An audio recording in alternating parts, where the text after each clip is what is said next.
भगवान प्रकट हुए और जोर जोर से गर्जना करते हुए और आदि दैत्य हिरणाक्ष को पकड़ लिए और उसे मार डाले। बोलिए ब्रा भगवान की।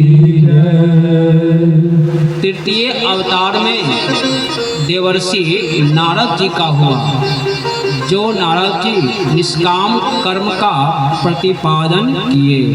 बोलिए नारद जी महाराज की। एक बार भगवान धर्म की पत्नी मूर्ति के गर्भ से साक्षात भगवान नर नारायण प्रकट हुए। जो नर नारायण भगवान दोनों भाई बद्री आश्रम को चले गए और वहाँ पर जाकर दोनों भाई तपस्या करने लगे। तो आज तक तपस्या कर ही रहे हैं। बोलिए नर नारायण भगवान की। श्रीमन नारायण नारायण नारायण, श्रीमन नारायण नारायण नारायण, श्रीमन नारायण नारायण नारायण, श्रीमन नारायण नारायण नारायण, श्रीमन नारायण नारायण नारायण, श्रीमन नारायण नारायण नारायण, नारायण नारायण, श्रीमन नारायण नारायण नारायण, श्रीमन नारायण नारायण नारायण, श्रीमन नारायण नारायण नारायण, श्रीमन नारायण नारायण नारायण, श्रीमन नारायण नारायण नारायण। बोलिए लक्ष्मण भगवान की।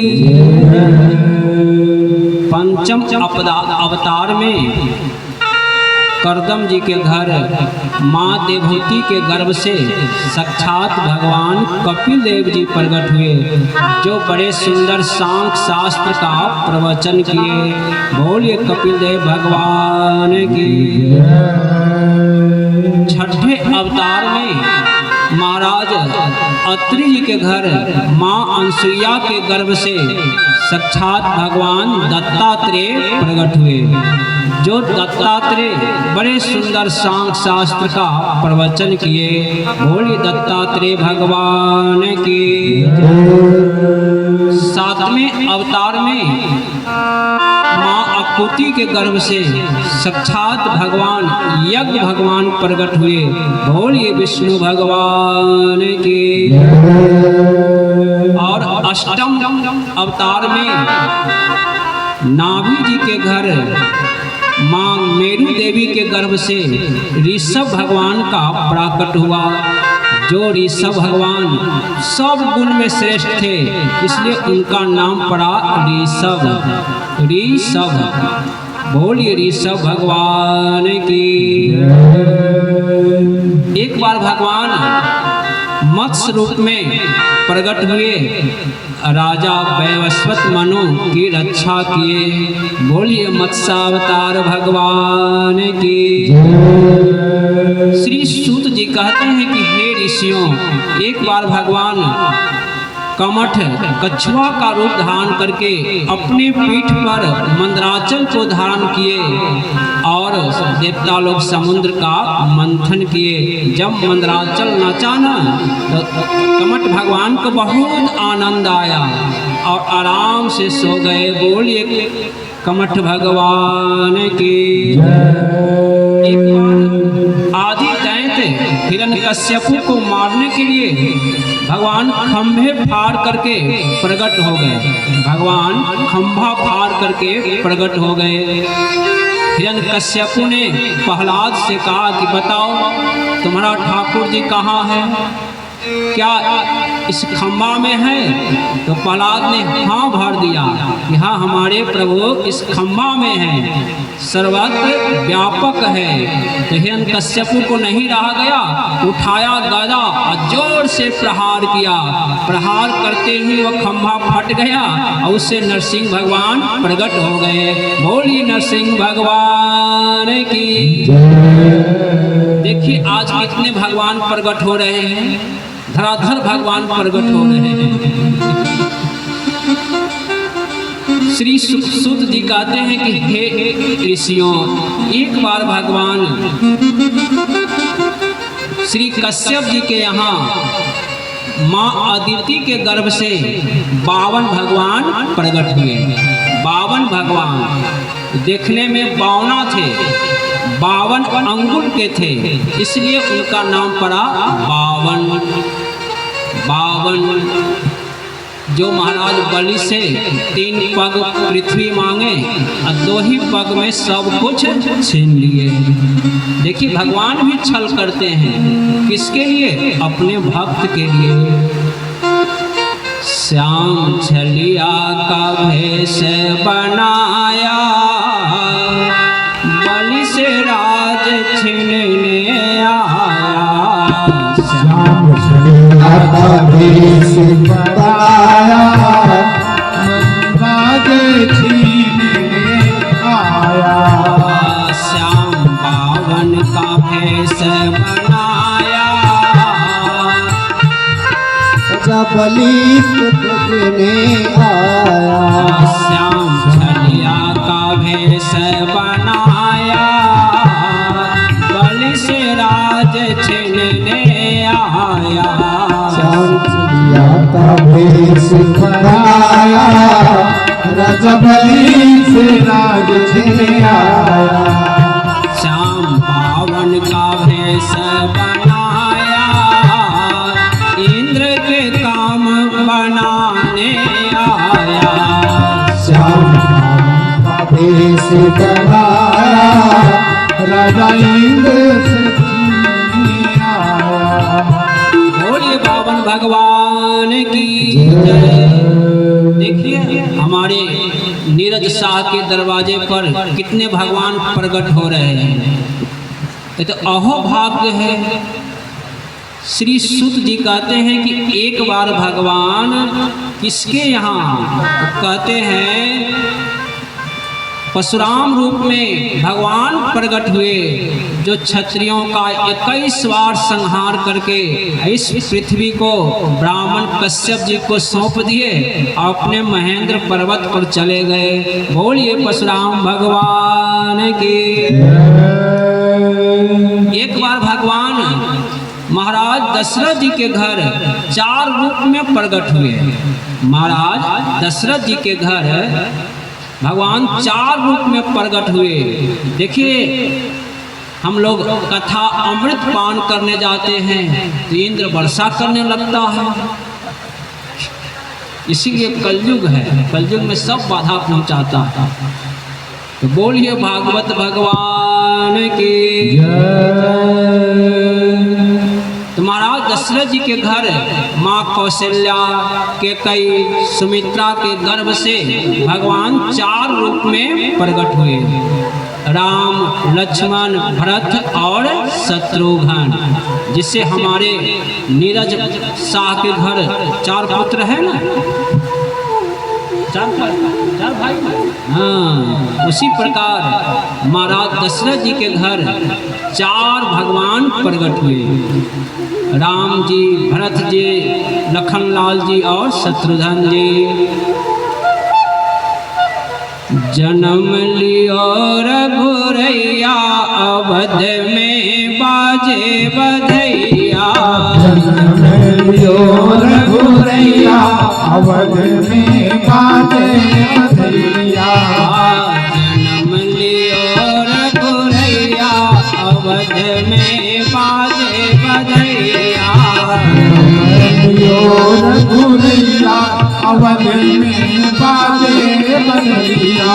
बाजे बधैया हो बाजे सनैया, बाजे बधैया हो बाजे कन्हैया जन्म लियो रघुरैया अवध में बाजे बधैया रघुरैया अवध में बाजे बधैया जन्म लियो रघुरैया अवध में बाजे बधैया रघुरैया अवध में बाजे बधैया। बोल दशरथ महाराज की दशरथ पुत्र जन्म सुनि काना मानहु ब्रह्मानंद समाना। महाराज दशरथ जी को ब्रह्मानंद के समान आनंद हुआ। खूब बधाई बजवाए उत्सव किए। इधर सूत जी कहते हैं कि हे ऋषियों, एक बार भगवान किस रूप में अवतार लिए? तो देवताओं ने प्रार्थना की। तब ब्रह्मा जी अपने सिर से 2 केस तोड़ कर गिरा दिए। एक पका हुआ सफेद केस और दूसरा काला केस तोड़ करके गिरा दिए। तो वहीं दोनों केस से काले केस से काले भगवान कृष्ण और सफेद केस से सफेद बलराम जी प्रकट हुए। सफेद केस से बलराम जी प्रकट हुए। देखिए इसी महीना बलभद्र भगवान का जन्म उत्सव है और कलवार लोग बलराम जी को पूजा करते हैं। कलवार लोग बलराम जी को पूजा करते हैं। बोलिए बलभद्र भगवान की। भगवान 2 रूप में प्रकट हुए, श्री कृष्ण और बलराम। और दोनों भाई बड़े सुंदर नंद जी के आंगन में बधाई बज रही है। नंद घर आनंद भयो जय कन्हैया लाल की। नंद घर आनंद भयो जय कन्हैया लाल की। नंद घर आनंद भयो जय कन्हैया लाल की। नंद घर आनंद भयो जय कन्हैया लाल की। हाथी देने घोड़ा देने और देने पाल के। हाथी दिलो घोड़ा दिलो और दिलो पाल के। नंद घर आनंद भयो जय कन्हैया लाल के। नंद घर आनंद भयो जय कन्हैया लाल की। बोल नंद के लाला की। बड़े सुंदर नंद बाबा के आंगन में भगवान कृष्ण बलराम खेल रहे हैं। लीला विस्तार से आगे वर्णन करेंगे। अभी कई अवतारों का प्रकट कहना है। श्री सूत जी कहते हैं कि देवता लोग दैत्य लोग समुद्र का मंथन किया। तो मंथन करने से अमृत निकला। दैत्य सब दिन से बलवान होता है। वो दैत्य ने क्या किया? अमृत का कलश लेकर के भागा। अब देवता लोग भगवान विष्णु का मुंह देख रहा है कि ये क्या हो गया, अब क्या होगा। तब भगवान मोहिनी का रूप धारण करके दैत्यों का मोहित करके देवताओं का अमृत पान कराए। बोलिए मोहिनी भगवान की। श्री सुखदेव जी कहते हैं कि एक बार की बात है, जब पंडा लोग ब्राह्मण लोग पाखंड का विस्तार करने लगे कि ये करो। उसी समय उस पाखंड को रोकने के लिए भगवान बुद्ध रूप में प्रकट हुए। तो बोलिए बुद्ध भगवान की जय। एक बार भगवान बड़े सुंदर हयग्रीव के रूप में प्रकट हुए और स्वयंभू मनु और चारों वेद की रक्षा किए। बोलिए हयग्रीव भगवान की। तो बड़े सुंदर श्री सुखदेव जी कहते हैं एते चांस कला पुंसा कृष्णस्तु भगवान स्वयं। ये सब तो भगवान के अंशावतार है, कला अवतार है, लेकिन भगवान कृष्ण स्वयं परमात्मा है, न अंशावतार है और न कला अवतार है। यह स्वयं भगवान ही है, यह स्वयं भगवान ही है। जो व्यक्ति प्रातःकाल सायंकाल 24 अवतारों को कहता है, सुनता है, वह उसके सारे दुख भगवान हर लेते हैं। सायं प्रातः ग्रन भक्ता दुख ग्रामात विमोच्यते। सायंकाल प्रातःकाल ये 24 अवतारों को कहता है, सुनता है, उसका दुख भगवान हर लेते हैं। तो बोलिए विष्णु भगवान की। यहाँ पर सूत जी कहते हैं कि हे ऋषियों सुनो, जो मनुष्य शरीर धारण करके और भागवत कथा सुनने नहीं गया, उसका जीवन क्या है? पशु के समान है। जो अपने नेत्रों से भगवान की झांकी और संतों का दर्शन नहीं किया, तो उसका नेत्र क्या है? मोर के पंख के समान है। जिसने अपने चरण से भगवान के मंदिर को नहीं गया, कथा सुनने नहीं गया, उसका चरण क्या है? गाछ वृक्ष के समान है। पेड़ पौधा कहीं आता जाता है, एक ही जगह खड़ा रहता है।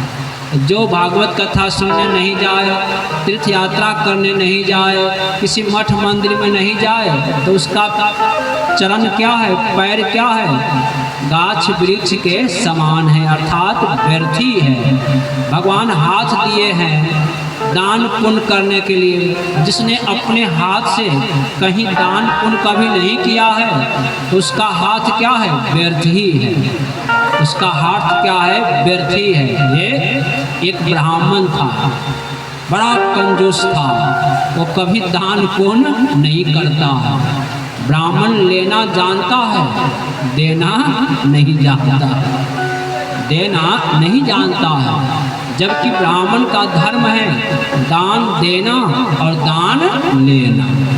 तो ब्राह्मण कभी दान पुण्य नहीं करता था, कभी हाथ आगे बढ़ाता ही नहीं था। अरे भैया, दान देने वाले को हाथ ऊपर होता है और लेने वाले को कैसा होता है? नीचा होता है। लेने वाले को नीचा होता है। तो हमारे संत ब्राह्मण भिक्षु लोग क्या शिक्षा देते हैं कि हे यजमान, हे यजमान, दान पुण्य करते रहिए, जिससे आपका हाथ ऊपर बना रहेगा। यदि आप दान पुण्य नहीं करेंगे तो आपका भी हाथ नीचे हो जाएगा। बोलिए बांके बिहारी लाल की। अयोध्या में सरजू किनारे भिक्षु लोग भीख मांगते हैं, कटोरा लेकर बैठे रहते हैं। हमने मन में ध्यान लगाता हूँ, ये सरजू जी के तट पर यह भीख मांग रहा है, यह कितने भाग्यशाली है, कितना तपस्या किया है कि तपस्या के पुण्य से इस सरजू किनारे निवास कर रहा है, बैठ रहा है। तब मैंने विचार किया कि नहीं, ये लोग बहुत धन कमाए थे और कभी दान पुण्य नहीं किया है, इसीलिए भगवान दरिद्र बना दिया है। लो मांगो, तुमने जीवन में दान पुण्य किया ही नहीं है, तो तुम्हारा धन कहाँ से रहेगा? तो ब्राह्मण बड़ा कंजूस था, वो कभी दान नहीं करता था। एक बार ऐसे ही वर्षा हो रही थी, तो ब्राह्मण देव कमंडल उठाए गए कुआं पर पानी भरने के लिए। जब ये पानी भरने के लिए तो वहाँ काई जमी है, उनका पैर फिसल गया, ब्राह्मण देव धड़ाम से कुआं में गिर पड़े। अरे भैया, कुआं में कौन गिरता है, नरक में कौन जाता है? जो दान पुण्य नहीं करता है वही कुआं में गिरता है। तो ब्राह्मण देव वो कुआं में धड़ाम से गिर पड़े, जोर से चिल्लाए बचाओ बचाओ। तो आसपास के लोग दौड़ा, देखा कि पंडित जी कुआं में उबडुब कर रहे हैं, हाथ पैर पटक रहे हैं और जोर जोर से चिल्ला रहे हैं। ऊपर के लोग बोला, पंडित जी हाथ बढ़ाइए, पंडित जी हाथ बढ़ाइए। और वह जीवन में कभी हाथ बढ़ाया ही नहीं था, वह जीवन में कभी हाथ बढ़ाया ही नहीं था, तो कैसे बढ़ावे? और जब तक हाथ नहीं बढ़ाएगा, ऊपर नहीं करेगा, तो हाथ पकड़ के खींचेगा कैसे? तो ऊपर के लोग कह रहा है कि पंडित जी हाथ बढ़ाइए, हाथ बढ़ाइए। तो पंडित जी ऊपर हाथे नहीं बढ़ावे। तो अब व्यक्ति समझ गया कि बड़ा कंजूस है, कि जीवन में कभी हाथ बढ़ाया नहीं है, ये लोभी पंडित है, इसको लोभ दिखाओ। तो पंडित जी, एक सज्जन ने बात को समझ लिया, अपने जेब से 100 टकिया निकाला और दिखाया, पंडित जी दक्षिणा लीजिए, पंडित जी दक्षिणा लीजिए। जब ये हरा हरा नोट पर नजर पड़ी तो झट से हाथ ऊपर कर दिया, झट से हाथ ऊपर कर दिया। ऊपर के लोग नोट क्या दे, उसका हाथ पकड़ के बाहर खींच दिए। बोलिए बांके बिहारी लाल। पंडित केरी पोथिया जो तीतर का ज्ञान, औरों के बैकुंठ बतावे, अपने नरक को जा, अपने स्वयं नरक को जा रहा है। आप लोगों को कहेगा दान पुण्य करो, स्वर्ग जाओगे, लेकिन हमारे माँ बहन बड़ा होशियार है। क्या दान पुण्य करती है? आरती में एगो सिक्का निकाल कर चढ़ा देती है, राम राम। ये केवल सिक्का में स्वर्ग का टिकट कट जाएगा। 1 रुपया में स्वर्ग का टिकट बन जाएगा। आप लोगों के बेटा जाता है बॉम्बे, दिल्ली, हैदराबाद कमाने जाता है, तो हजार रुपया का टिकट कटाता है, नहीं कटाता है?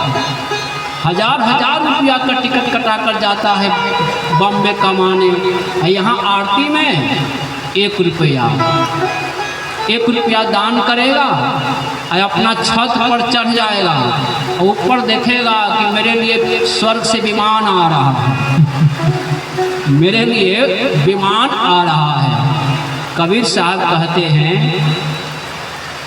आयरन की चोरी करे करे सोए के दान, आयरन की चोरी करे करे सोए के दान।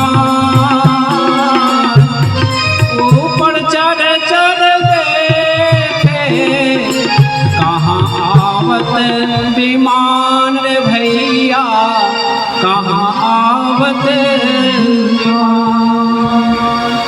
ऊपर देखता है कि मेरे लिए विमान आ रहा है, तो क्या 1 रुपया में टिकट बन जाएगा स्वर्ग का? राम राम। मरे हुए व्यक्ति के पीछे क्या जाता है? बेटा जाएगा। नाती पोता के लिए कमाते हो तो नाती पोता जाएगा? नहीं जाएगा। क्या जाएगा?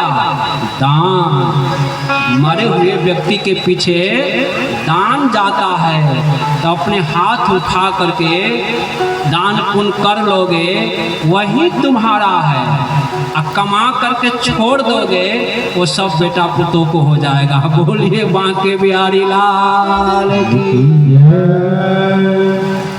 इसीलिए यहाँ पर सूत जी कहते हैं, जिसने भगवान की कथा सुनने नहीं गया, उसका कान क्या है? सर्प के बील के समान है। सर्प कहाँ रहता है? चूहा के बिल में। सर्प कहाँ रहता है? चूहा के बिल में। चूहा के बिल में रहता है और चूहे को पकड़ के खा जाता है।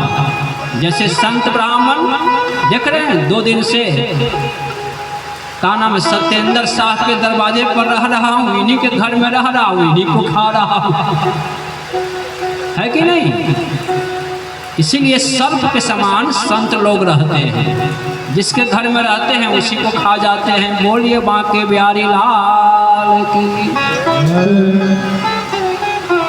जिन हरि कथा सुनई नहीं काना, श्रवण रंग अहि भवन समाना।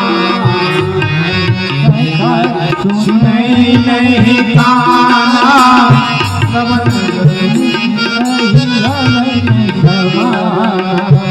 जो नहीं करही राम गुण गाना, जी है सुदा तुर जी है समाना। राम गुण गाना, जी सीता ते सिर कट तुमरे समतोला, जे ननवत हरि गुरु पद मौला। ते सिर कट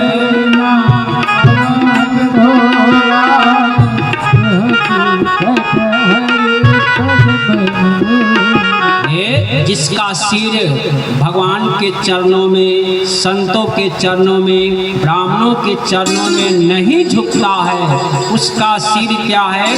कटु तुमड़ी के समान है। लौकी जानते हो तुम लोग? लौकी को सब्जी बना देती हो।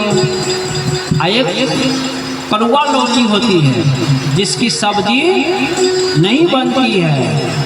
ऐसे कड़वी तुमड़ी के समान उसका सिर है, जिसका सिर भगवान के चरणों में एक बार भी नहीं झुकता है। जिसका चरण भागवत कथा सुनने नहीं जाता है, उसका चरण पेड़ पौधा के समान है। जिसके हृदय में भगवान की भक्ति नहीं है, उसका जीवन क्या है? पशु के समान है। इसलिए हम लोग भागवत कथा श्रवण करके मानवता को प्राप्त करें, पशु के समान मत जिए।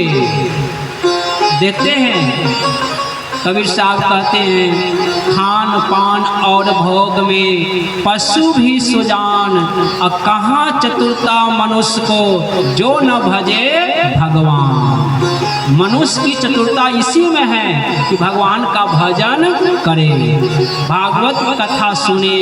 अरे खाना पीना भोग विलास तो पशु भी जानता है, लेकिन भागवत कथा पशु सुनेगा तो गाय भैंस कथा सुनने आएगी? नहीं आएगी। इसलिए बड़े भाग से भगवान मनुष्य शरीर दिया है। मनुष्य शरीर पा करके भागवत कथा सुनकर एक नया संस्कार बना ले, भक्ति का बीज बोले। जानते हो, संस्कार बना लोगे, ये संस्कार कभी व्यर्थ नहीं जाएगा। इसलिए 1 घंटा आधा घंटा भी समय मिले तो कथा अमृत को पान करें। बड़े सुंदर यहाँ पर सूत जी 2400 अवतार का वर्णन किए। बड़े सुंदर श्री नारद जी और वेद व्यास जी का संवाद है। नारद जी ने कहा कि हे वेद व्यास जी ने आपने सनातन धर्म का विस्तार से वर्णन किए, 4 वेद 6 शास्त्र 11 उपनिषद का रचना किए, फिर भी आपके हृदय में सुख शांति नहीं है। आपके हृदय में सुख शांति नहीं है। अभी अभी आप भगवान बाल कृष्ण का चरित्र वर्णन नहीं किए हैं। इसलिए आप भगवान कृष्ण का मधुर मधुर चरित्र का वर्णन कीजिए, जिससे सबका कल्याण हो और आपको भी हृदय में सुख शांति मिले। आपने तो कहा कि व्यक्ति पशु का बलि दे, पशु को बलि दे तो जग में करे, पशु का बलि जग में करे, लेकिन दुनिया के लोग उल्टा अर्थ लगा दिया। जग तो करता नहीं है और बकरा भैंसा मार करके खाता है, बकरा मार करके खाता है। आपने तो हिंसा को रोके। जीव नित्य हिंसा करता है। जीवन में 1 बार 2 बार जग करेगा, 1-2 बकरा मारेगा, ये तो लोग देवी देवता के नाम पर रोज पाप करने लगा। आप तो हिंसा को रोके, लेकिन दुनिया के लोग उल्टा ही अर्थ निकाल लिया है, अनर्थ हो गया। हे वेद व्यास जी, आप भगवान कृष्ण का चरित्र वर्णन कीजिए, जिससे जीवों का कल्याण हो और आपके भी हृदय में सुख शांति मिले। तब वेद व्यास जी ने भागवत की रचना किए और अपने पुत्र श्री सुखदेव जी का सुनाए। बड़े सुंदर 2 अध्याय में श्री